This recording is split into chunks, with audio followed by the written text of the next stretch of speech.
The condition of aphasia strikes at the core of being a person, our ability to communicate. Imagine if you couldn't talk to your children or spouse, read the morning newspaper, send a text to a friend, or order a cup of coffee at the local coffee shop.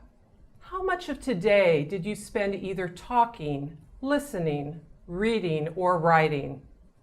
What would your life be like tomorrow if you suddenly couldn't communicate?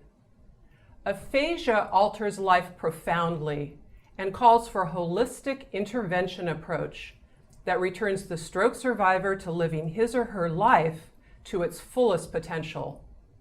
This holistic intervention model is called the Life Participation Approach to Aphasia. It has changed the way I practice speech-language pathology, and it has helped thousands of people who are currently living with aphasia.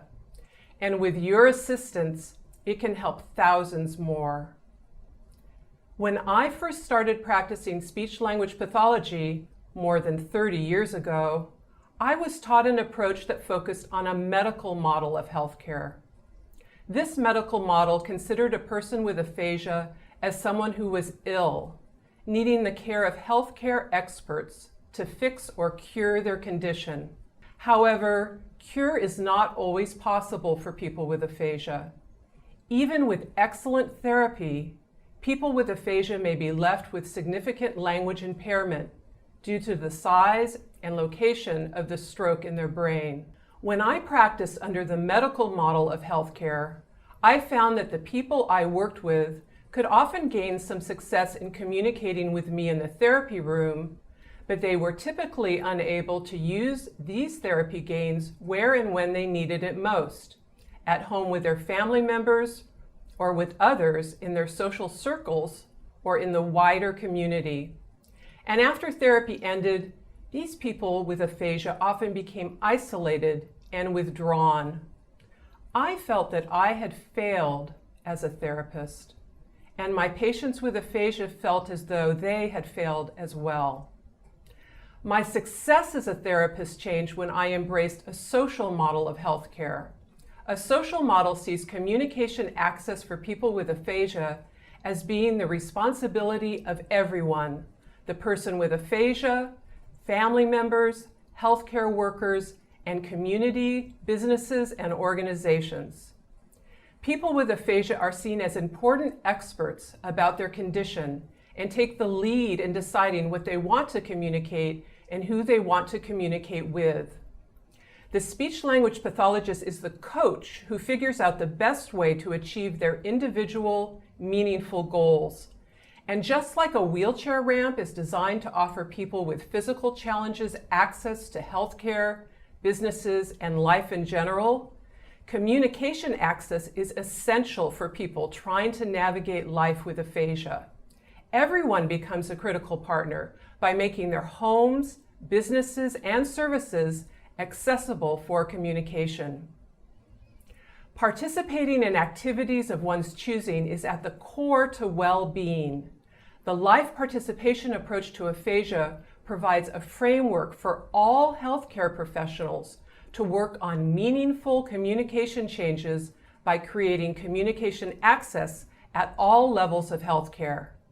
And a Life Participation Approach to Aphasia is concerned with providing each person with aphasia communication access and choice at each step of their return to community life.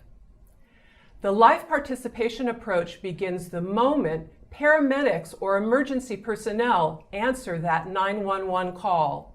It is a nurse having the aphasia-friendly tools he or she needs so that each patient can ask for help. The Life Participation Approach means providing informed consent in the hospital in a way that someone with a communication barrier has the best chance of understanding and responding. This approach also means choosing meaningful goals in the rehabilitation center. Speech-language pathologists and other healthcare workers have a critically important role in utilizing aphasia-friendly tools to mentor families and individuals in communication techniques so all can prepare for ongoing life with aphasia.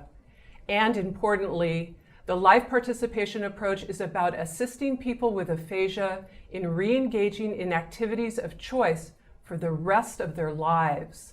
With this model of service, the coffee shop will have an aphasia-friendly, picture-based menu.